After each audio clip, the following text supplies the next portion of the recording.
তখন ইন্দিরা গান্ধী বলল, কৃতজ্ঞতা জানাবেন, আপনি ফোন না করলে আমি আপনাকে ফোন করতাম, আপনাকে ঢাকায় সরাসরি আপনি যাবেন না, আপনি নয়াদিল্লি হয়ে যেতে হবে। মুজিব সেটাই করলেন, তিনি চলে গেলেন নয়াদিল্লি, লন্ডন হয়ে। সেখানে কি হলো, যেই 7 দফা চুক্তিতে সাইন করার পর প্রবাসী সরকার গঠন করেছিল তাজউদ্দিন আর নজরুল ইসলাম, সেই আওয়ামী লীগ বাংলাদেশে ক্ষমতা গ্রহণ করলো সারেন্ডারের পর ওই 7 দফা ভিত্তিতে। এবং সেই 7 দফাতে মুজিব স্বাক্ষর দেওয়ার পর ফিরে গিয়ে তিনি ক্ষমতা নিজে হাতে নিয়ে নিলেন। তাজউদ্দিনকে বললো, তাজউদ্দিন তুমি প্রাইম মিনিস্টার থাকবে না, আমি হব প্রাইম মিনিস্টার। তারপর কি হলো, কোনো নির্বাচন নাই, কিছু নাই। ওই 70-এর নির্বাচনের সুবাদে তারা ইন্ডিয়ার 4 স্তম্ভ ডুপ্লিকেট বাংলাদেশে ইম্পোর্ট করে তার উপরে একটা সংগঠন বানানো, হুবহু এক। শুধু তাই না, রবীন্দ্রনাথ ঠাকুর, যাকে নিয়ে আমরা নাচানাচি করি এবং অনেকের মানে ভাসে যায়, আপ্লুত হয়ে যায় আবেগে, এই রবীন্দ্রনাথ ঠাকুর একজন ইন্ডিয়ান নাগরিক এবং ইন্ডিয়ার জাতীয় সঙ্গীতের রচয়িতা। আমাদের দেশে তার চেয়েও প্রতিভাবান কবি কাজী নজরুল ইসলাম উপস্থিত থাকা সত্ত্বেও আমরা সেই ভারতীয় নাগরিকের একটা গানকে আমাদের জাতির উপরে চাপিয়ে দেওয়া হলো জাতীয় সঙ্গীত। পৃথিবীর ইতিহাসে এমন কোন নজির আর দ্বিতীয়টা আছে বলে আমি মনে করি না। কেন কোন বাংলাদেশে যদি নজরুল ইসলামকে আমরা জাতীয় কবি আখ্যা দিয়ে থাকি, তাহলে নজরুল ইসলামের গান কেন হলো না? বা অন্য কারো গান হতে পারতো জাতীয় সঙ্গীত। ভালো ভালো কবি সাহিত্যিক ছিলেন আমাদের দেশে, কিন্তু পৃথিবীর ইতিহাসে কোথাও নাই যে বিদেশি এক নাগরিকে যে নাকি তার দেশের জাতীয় সঙ্গীত রচনা করেছে এবং আমাদের শুদ্ধ স্বাধীন বাংলাদেশে এসেও আমাদের জাতীয় সঙ্গীত রচনা করতে হবে। কি ধরনের কথা? That means you have nothing in your hand. তারপর মুজিবকে দিয়ে রক্ষী বাহিনী সৃষ্টি করলো ইন্ডিয়া।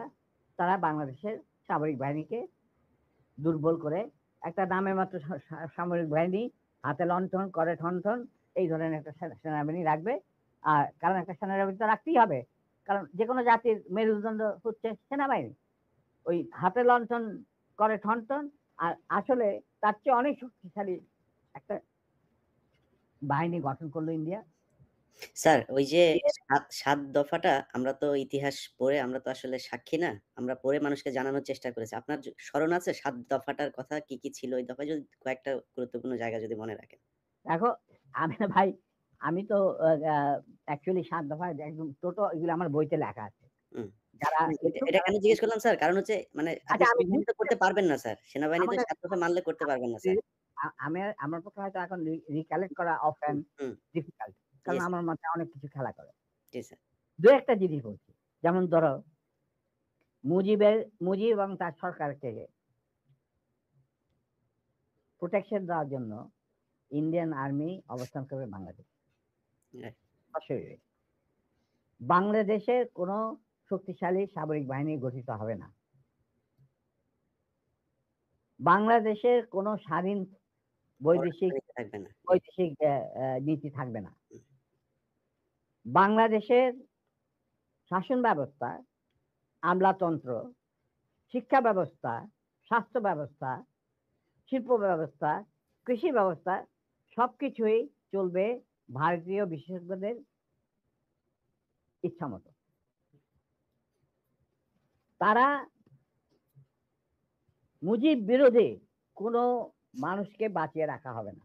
তার জন্য যত লোক মারা দরকার মারা হবে, যত লোককে লুলা ল্যাংড়া করা হবে, চক্ষু তুলে নেওয়া হবে, মেয়েদের ইজ্জত লুণ্ঠন করা হবে, কোনো সমস্যা নেই।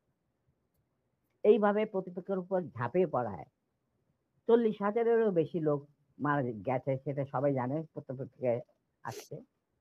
তারপর তোমার আমরা একটা করদ রাজ্যে পরিণত হয়ে গেলাম। কিন্তু সমস্যা দেখা দিল যে বাংলাদেশের মাটিতে যদি ইন্ডিয়ান সোলজাররা অবস্থান নেয়, তাহলে বিদেশ থেকে কোনো রকম কোনো দেশেই বাংলাদেশকে স্বীকৃতি দিতে রাজি না। কারণ পাকিস্তান ইতিমধ্যে সিকিউরিটি কাউন্সিল থেকে একটা আইন পাস করে নিল যে বাংলাদেশে কে নিয়ন্ত্রণ করছে ভারত তাদের সেনাবাহিনীর মাধ্যমে, মুজিব সরকারের মাধ্যমে। অতএব এটা একটা ডিসপিউটেড টেরিটরি, এটা একটা স্বাধীন দেশ নয়। তাই আপনারা স্বাধীন কিভাবে রিকগনাইজ করবেন মুজিবের সরকারকে? এরপর এই অবস্থায় ইন্দিরা গান্ধী পড়ল মুসিবত, তো আজ মুজিব সরকার। তখন ইন্ডিয়ান সরকার ডিসাইড করলো যে ঠিক আছে, আমাদের সোলজার আমরা ফেরত নিয়ে আসবো, তার পরিবর্তে আমরা জাতীয় রক্ষী বাহিনী বানিয়ে, তাই করা হলো। তো যে কাজটা ইন্ডিয়ান আর্মি করছিল সেটা পরে জাতীয় রক্ষী বাহিনী করলো। আর কি ধরনের অত্যাচার, অবিচার, কি ধরনের মানে হত্যাযজ্ঞ, গুম খুন এবং অনাচার অবিচার মুজিব সরকার করছিল, সেটা খতিয়ান তো তুমি আমার চেয়ে ভালো জানতে। অনেকে এই বিষয়ে লিখেছেন, সাহসী যারা তারা লিখে গেছেন, আমিও কিছুটা লিখেছি। সেখানেই শেষ হলো না। তারপর দেখা গেল যে সেই সুতিকাগার থেকে মুজিব কায়েম করলেন একদলীয় এক ন্যায়তত্ত্ব স্বৈরাচার শাসন বাকশাল, এবং নিজেকে তিনি আজীবন রাষ্ট্রপতি হিসেবে ঘোষণা দেবেন সিদ্ধান্ত না হলো। এই বাকশালের মেম্বার সবাই। সেই বাকশাল করার পর মুজিবের শক্তি বেড়ে গেল, তার নিষ্ঠুরতা এমন অসহনীয় পর্যায়ে চলে গেল, ইলিয়াস লুটপাট, মার ধর, চোরাচালান, নকল টাকা ছাপানো ভারত থেকে, এই সমস্ত মানে একটা আমাদের মনে অস্তিত্বই এমন অবস্থায় গিয়ে থাকলো যে মানুষ একদিন মুজিবের জন্য দোয়া করেছিল যে আল্লাহ আমাদের এই মুজিব আমাদের চোখের মনি, আমাদের বাঁচাবে, দেশকে স্বাধীন করবে, বাঙালিদের ন্যায্য অধিকার আদায় করবে।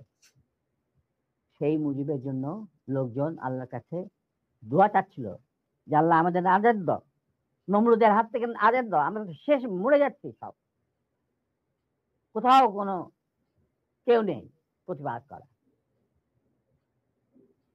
এটা তো আমরা যারা সেনাবাহিনীতে তখন ছিলাম, যারা দেশপ্রেমী যোদ্ধা, তারা ঠিক মেনে নিতে পারেনি। যেভাবে তারা মেনে নিতে পারেনি পাকিস্তানের জান্তাদের অবিচার এবং দুরাচার। এরই পরিপ্রেক্ষিতে তাদের নেতৃত্বে সংগঠিত হয় একটা সেনা বিপ্লব। অনেকে বলে মুজিবকে মারা হলো কেন? মুজিব তো মারা যায় নাই, মুজিব নিহত হয়েছে একটা সেনা অভ্যুত্থানের ঘটাকালে।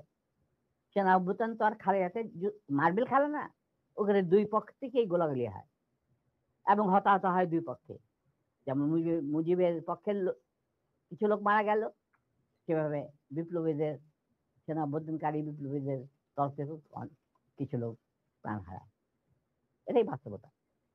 কিন্তু তারা বিজয়ী হয়ে গেল, বিপ্লবীরা বিজয়ী হলো, তারা ক্ষমতা তাদের নিজে হাতে নিয়ে নিল স্বতঃস্ফূর্ত ভাবে। ইলিয়াস, ঘোষণাটা অবশ্য আমি দিয়েছিলাম, স্বতঃস্ফূর্ত ভাবে মুজিবের সেই মৃত্যুর খবর জানার পর আর বাকশালের পতনের খবর জানার পর লাখো লাখো লোক, মানে দেশের রাস্তা ঘাট, গঞ্জ, শহর, বন্দর, নগর, গ্রাম, সবাই আনন্দ মিছিল বের করলো। আমরা তো এই সমস্ত লোকজনকে ডেকে নিয়ে আসিনি, স্বতঃস্ফূর্ত ভাবে লোকজন। আর যে সমস্ত রাজনৈতিক নেতা বা দলগুলো আন্ডারগ্রাউন্ড ছিল, তারাও জনসমর্থন নিয়ে রাস্তায় চলে আসে। এইভাবেই জনস্বীকৃতি পেয়েছিল 15 আগস্টে বর্তমান সামরিক অভ্যুত্থান।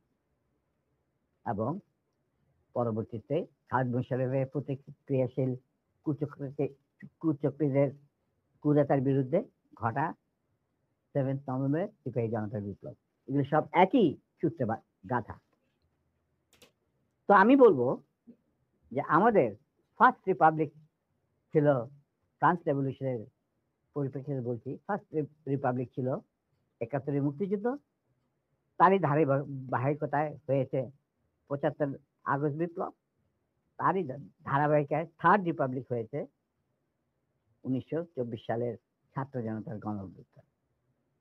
এখন যেহেতু আমি বলেছি যে সম্পূর্ণ বিজয় আমাদের এখনো অর্জিত হয়নি, চলমান বিপ্লবের গতিধারায় সংগঠিত হবে চতুর্থ রিপাবলিক, মানে চতুর্থ বিপ্লব। আমি এবং আমার সাথী ভাইরা যারা এখনো বেঁচে আছেন, যে অবস্থাতেই আছেন, আমরা যদি